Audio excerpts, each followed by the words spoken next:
பேசும். Hi hello. இன்றைக்கி வந்து கோலா மீன் வறுவலும் நெத்திலி ஃப்ரையும் பண்ண போகிறோம்.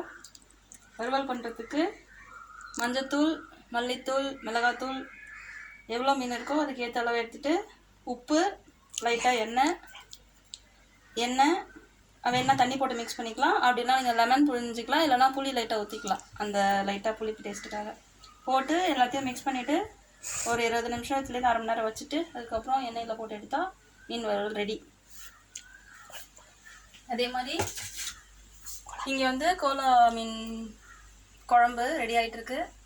அதுக்கு அதே மாதிரி தான் வெங்காயம், தக்காளி, தேங்காய், மிளகாத்தூள், மல்லித்தூள் எல்லாத்தையும் போட்டு ஒன்றா அரைச்சிட்டு, வெங்காயம், பச்சை மிளகாய் போட்டு தாளிச்சிட்டு, அரைச்ச விழுது போட்டு கொதிக்க விட்டு புளி தண்ணி ஊற்றி மீன் போட்டால் மீன் குழம்பு ரெடி.